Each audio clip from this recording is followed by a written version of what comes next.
Isang mapagpalang araw po sa inyong lahat. Ngayon po ay May 9, 2026, Sabado. At tayo po ay nasa ikalimang linggo ng Pasko ng Pagkabuhay. Ating pong unang pagbasa at pagninilay sa araw na ito ay hinango mula sa mga gawa ng mga apostol, chapter 16 verses 1 to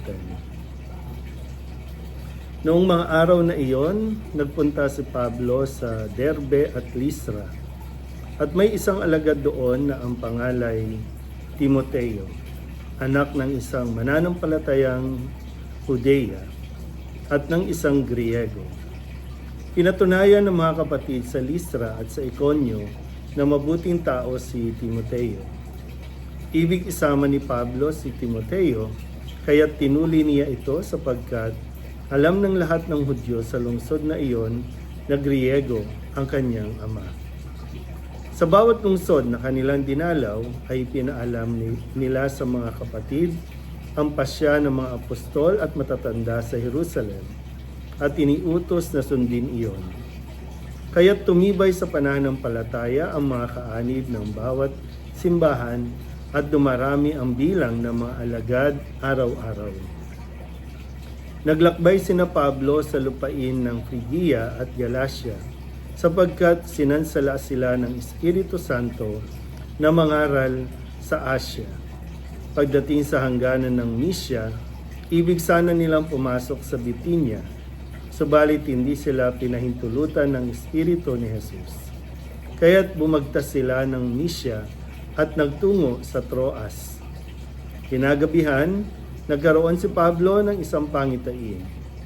May isang lalaking taga Macedonia, nakatayo at namamanhik sa kanya. Tumawid po kayo rito sa Macedonia at tulungan ninyo kami. Pagkatapos ng pangitaing ito, gumayak kami agad sapagkat natanto namin kami tinatawag ng Diyos upang ipangaral sa Macedonia ang mabuting balita. Ang salita ng Diyos. Muli po, isang mapagpalang araw sa inyo pong lahat.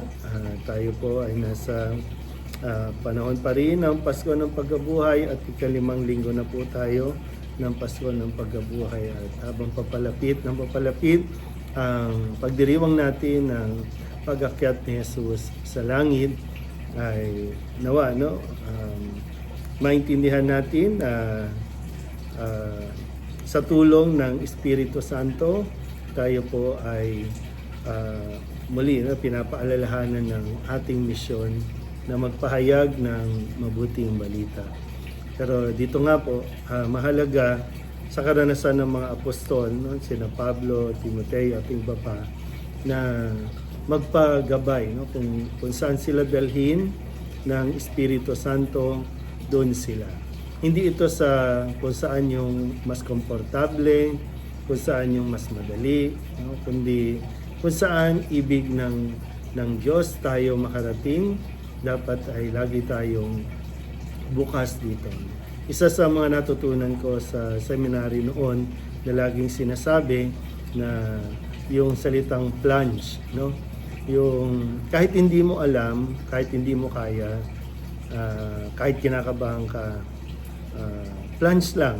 Yun yung isang maganda na kumbaga laging pinapaalala sa amin noon. Kasi kung lagi tayong magdadahilan na hindi mo kaya o kaya hindi mo gusto, hindi mo trip, hindi mo alam, wala talaga tayong mararating. So, kaya nga sa seminary pa lang parang paghahanda yon para sa mga assignment, na minsan sa mga naging assignment ko talagang isa yun sa parang alam mo yun yung motto na sige, plunge lang. Hayaan natin kung ano ang gustong ituro ng Espiritu Santo sa akin, dahil may mga pagkakataon na meron akong gustong assignment, gusto ko dito lang na simple, walang masyadong gawain. Pero yun nga, sa mga naging assignment ko talagang very challenging. Mahirap yung magkaroon ng resistance sa sarili mo na ayaw mo dito, ayaw mong gawin ito.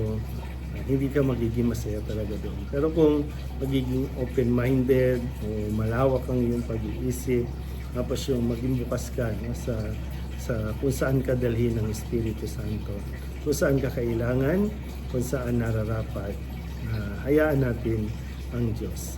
Bagamat pwede kang magdasal, pwede kang mag-request, pero dapat bukas ka rin sa kung ano ang plano ng Diyos sa iyo. Muli po, isang mapagpalang araw sa inyo.